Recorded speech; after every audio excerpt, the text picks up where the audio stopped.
Alors, scouting RPC Anderlecht qui reçoit Mont-Saint-Guibert. On voit qu'à l'intérieur, on a le 15 côté RPC, Jonathan Strappard. Alors, à l'aile au poste 3, on a, semble-t-il, le numéro 4. Au poste 4, on a le numéro 10, Pierre Dant, je crois.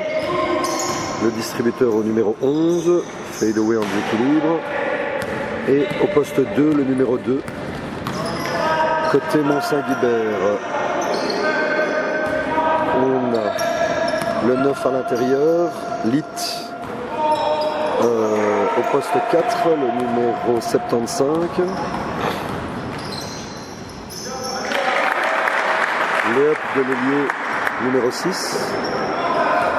Alors on a le frère Riamont, je crois que c'est Gilles Riamont qui monte la balle, tentative de backdoor du frère. Alors là la menace de Mont-Saint-Guibert, mon Dieu, bien joué. La menace de Mont-Saint-Guibert c'est avant tout leur joueur périphérique, c'est-à-dire le numéro 90, le numéro 89 et le numéro 78, c'est-à-dire Belaloumi. Alors les frères Riamont, c'est les numéros 89 et numéro 90. Il semblerait que ce soit le numéro 90 qui monte la balle. Alors, ce sont tous les trois des shooters de première intention, très très bons shoots, qui savent emballer une rencontre. Tentative de contre-attaque manquée, passe à rebond manqué. Alors Riamont qui va au contact, il ressort sur Lit. Poste 4, il drive par le milieu, il ressort. Strappard qui a switché. Et shoot à 3 points manqué qui fait airball. Donc on voit que RPC switch sur les écrans parce qu'ils ne veulent pas laisser de retard aux frères Riamont pour shooter derrière. Alors démarquage du 3. On isole le Strappard qui roll, qui ressort. Et le numéro 2, qui est un très bon shooter. On le connaît depuis 2-3 ans du côté du RPC. C'est un très bon shooter. Ouh, interception. Le numéro 11 côté RPC est très très très bon en termes d'appui. Il sait très bien mettre la pression. Il est très vif sur ses jambes. Et il a un excellent drive. C'est un très bon driver. Par contre, ce n'est pas un très très bon shooter selon mes souvenirs. Alors, l'intérieur de Mont-Saint-Guibert est gaucher. Le numéro 9, je vois qu'il y a écrit le K, vient de shooter avec sa main gauche, donc il semble être gaucher. Hein. Avec le cachet, le 5 habituel, Mathias Cachet n'est pas sur le terrain. Alors, temps mort du coach de Mont-Saint-Guibert. Il commence par un 7-0, RPC gagne 7-0.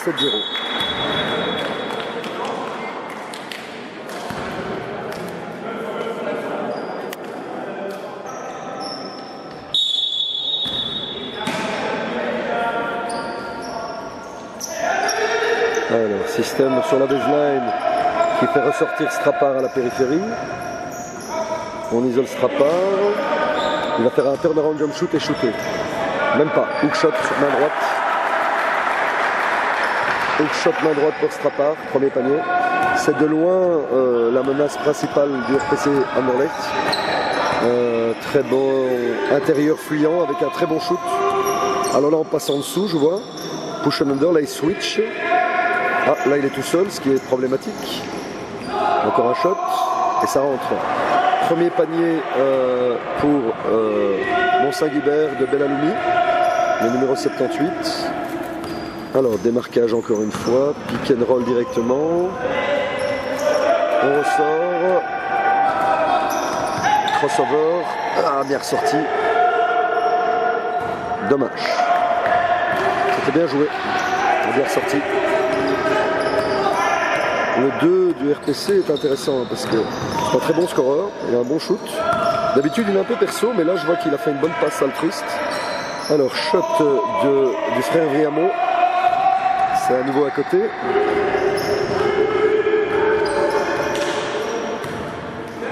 Alors on isole Pierre Dant, qui est un poste 4-3. On ressort à nouveau sur le 6 qui manque à nouveau la cible. Et Dant manque également son shoot à 4 mètres.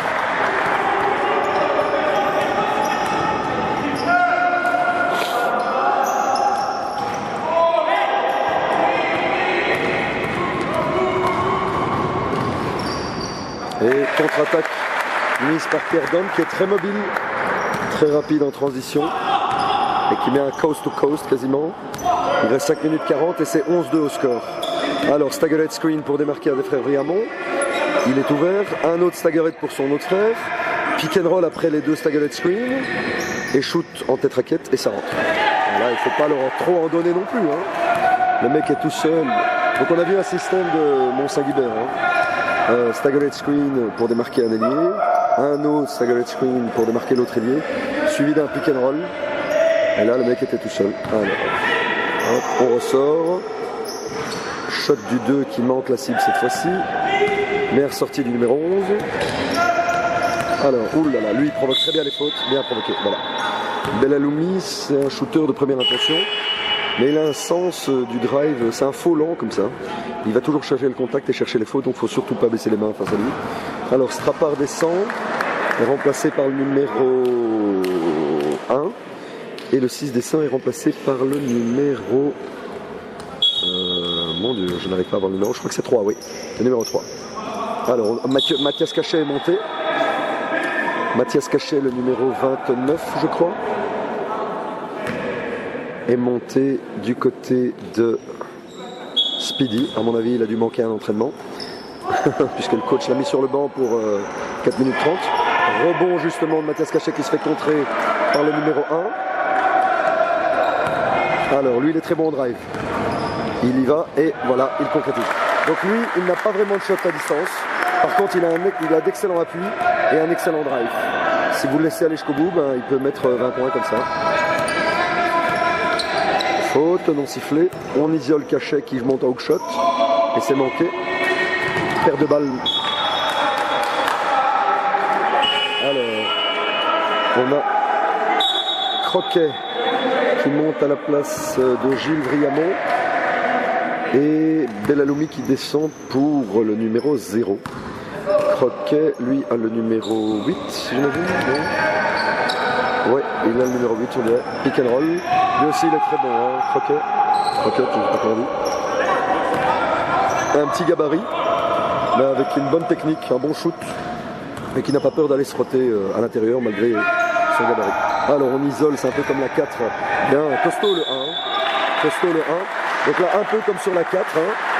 Le 1 fait la passe au poste 4, et puis il va mettre un backscreen au pivot. Le pivot a un temps d'avance pour la recevoir en dessous, et il provoque une faute en dessous. Donc là, c'est un autre système du RPC qu'on a décelé.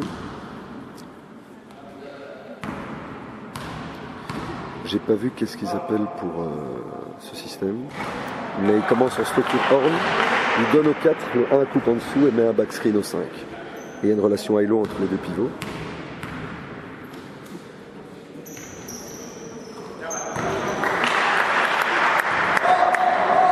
Alors 3 est appelé côté Speedy Mont-Saint-Guibert, alors que Vincent, le numéro 8 de RPC, s'apprête à monter.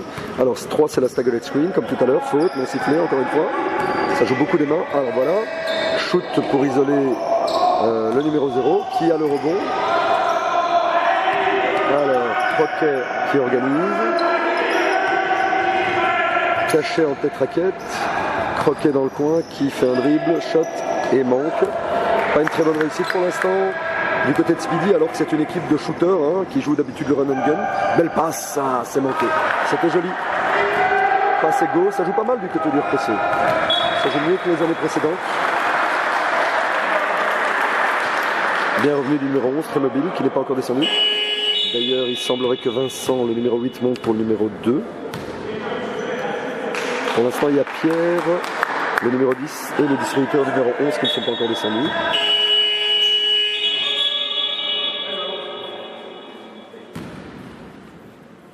C'est 14-4. 2 fautes à 1.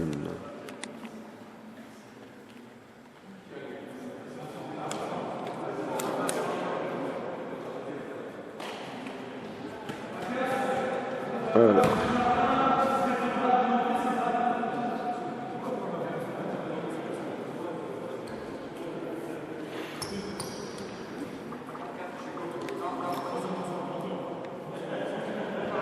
Alors, on va faire pause pendant longtemps? Non, ça va. Alors, Croquet va sortir dans le coin, semble-t-il. Voilà. Qu'est-ce que c'est que ça? Je ne comprends rien de ce qui se passe. Alors voilà, on isole caché en dessous. Il ressort weak side, deuxième extra pass. Pick and roll. Le big man ne reçoit pas la balle. Shoot du frère Riamon. Relation high-low. On ressort. Extra pass, on dirait qu'il joue en zone, on dirait. Non, non, non. Isolation de cachet qui se retourne et qui marque. Donc lui, c'est vraiment leur pivot qui joue avec eux en régionaux. C'est censé être leur meilleur marqueur à l'intérieur. Alors, encore une fois, système un peu spécial pour démarquer les ailiers. On donne à Pierre Dant, end-off. On ressort, shoot du 11, qui manque son tir à périphérie. Croquet qui lève les yeux, qui essaie de servir à périphérie. Une transition. Hop. On renverse. On trouve Cachet qui joue le end-off, pick and roll. Belle passe, mismatch. Belle passe, ça joue pas mal là. Mais ça manque de réussite. Airball cette fois-ci. Ah, belle passe. Super passe du numéro 3. C'était bien pensé. C'était bien pensé. C'est incroyable comme Speedy Mont-Saint-Guibert, qui est une équipe de shooter, pour l'instant ne trouve pas la mire. Il y a même 2 airballs depuis le début du match. Et ceci explique le score 14-6, puisqu'ils vivent et meurent avec le shoot à distance. Pour l'instant, la réussite n'est pas là, donc ils sont en grosse difficulté. En tout cas, RPC joue beaucoup avec les mains.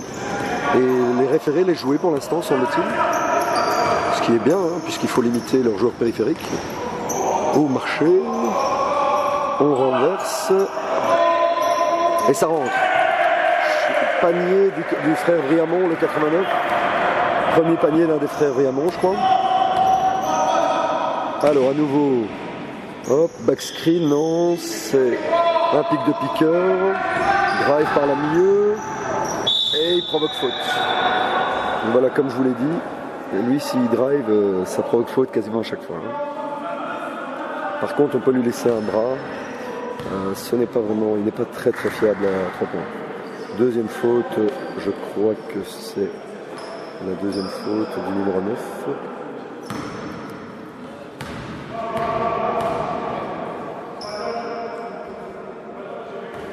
Shot manqué. Ça, les lancers francs d'habitude, ça va, il sait les mettre. Que je sache.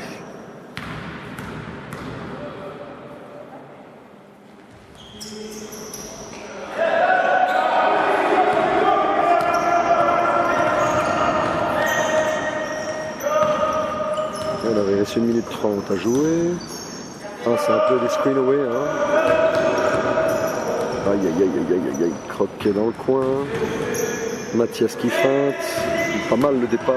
Faute non sifflée, décidément. Ouais, ok, d'accord.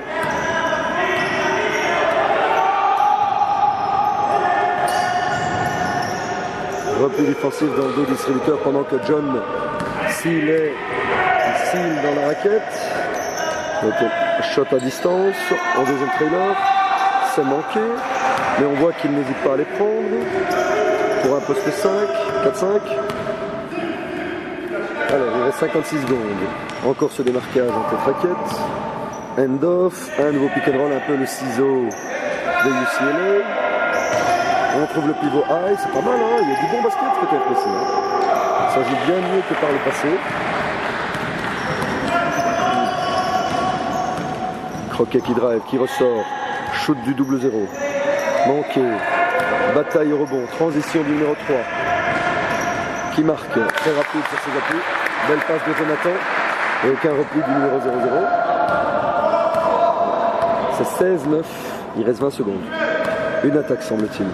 Il commence en structure horn, c'est la 3, et donc on va comme d'habitude mettre staggered, shoot, alors qu'il restait 10 secondes, c'est mauvais, c'est très mauvais comme option ça. Oh, il reste 6 secondes, 6 secondes à jouer. Et ça manque. 16-9 à la fin du premier quart-temps.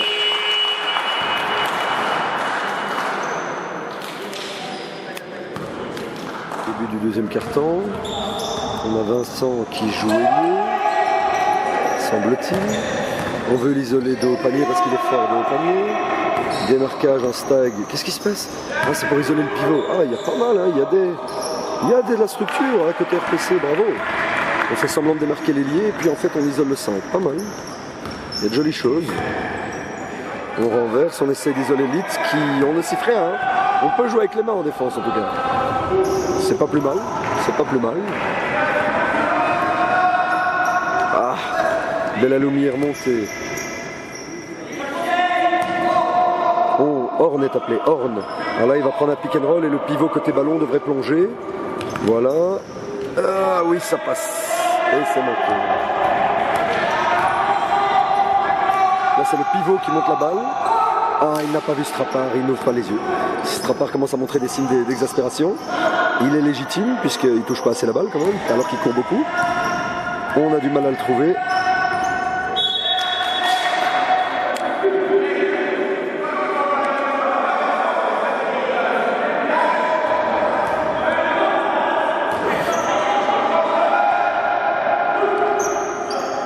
Shoot en première intention. Je crois que ce gars-là est à 0 sur 3 pour l'instant. Oui. Il joue distrait en plus pour l'instant, ce qui est étonnant. Faute non sifflée, encore une fois, décidément. Belle passe, pas de rotation à l'opposé. Et panier. Là, le 6 ne fait pas la rotation, encore une fois. Alors, on trouve Strapar. On fait le pic de piqueur dont j'ai parlé tout à l'heure. On est en retard dans l'exécution du système. On doit isoler Strapar normalement. Qui est fronté. Alors, prise à 2, on ressort, shoot ouvert. Et c'est manqué malheureusement. Belle passe. Allez, oup. Ah, dommage.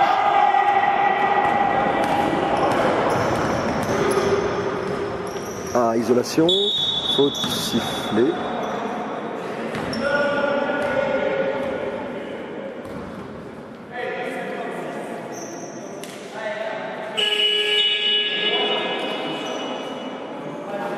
Alors, le 0-0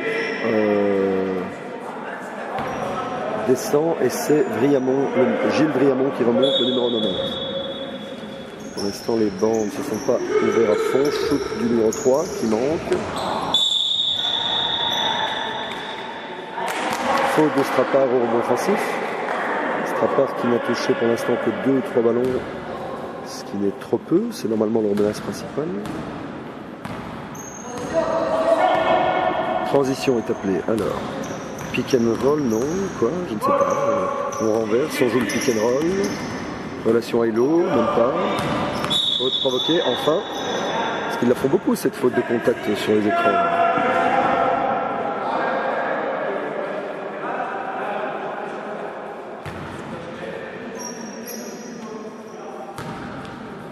Ouh là là là là, il a dormi. Comment il manque ça? Comment il manque ça? C'est vrai qu'il y a un petit contact, mais il ne peut pas manquer ça. Alors, Vincent joue post-up. Non. End-off, comme d'habitude. Aïe, aïe, aïe, aïe, aïe, aïe, aïe, aïe. Oh, c'était un peu trop... Non, allez.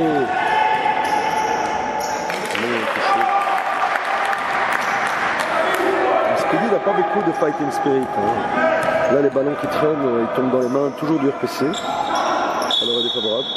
Ah, ça commence à être sifflé. Il aura fallu que Leeds se plaigne un petit peu. Donc Leeds s'est plaint auprès des refs et on voit que ça commence à siffler. Alors, Vincent descend et le numéro 1 descend. Alors, Dont, Pierre, le numéro 10 monte. Et Allais, le numéro 13 monte.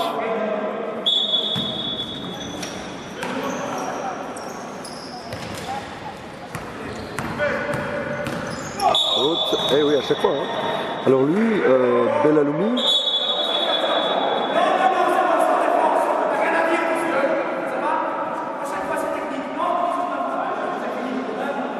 Alors, commence à avoir des gestes du Nord.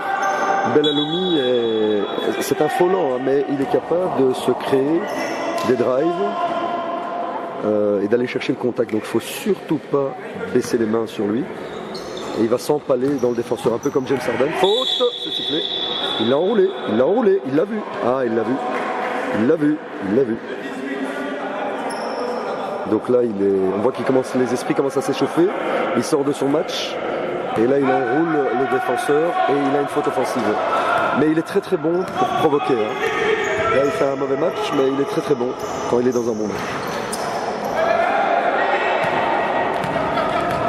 Alors, Gilles en première intention.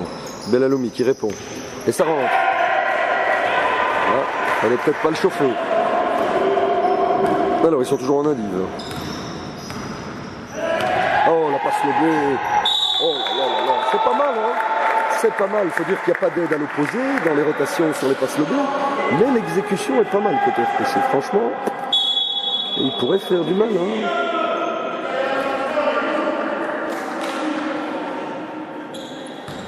« 23 au score.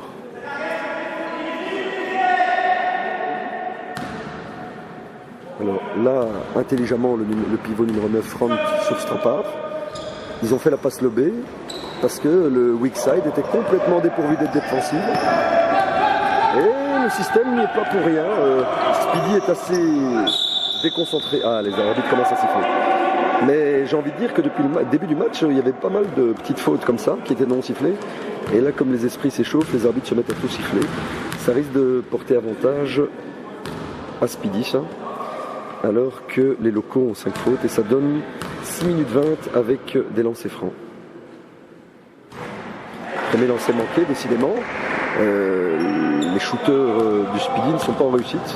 Que sur les frères Vriamont, Croquet ou même Bellalomi, qui en a quand même mis un. Là. Alors, ça monte en rythme.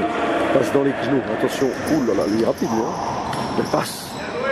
Eh oui, on ne se replie pas. Hein. Il faut les prendre à la gorge, en fait, Speedy, je vois. Parce qu'ils sont amorphes en défense. Alors, écran orienté. Strappard qui prend la charge. Le 9 qui dive, qui provoque un contact.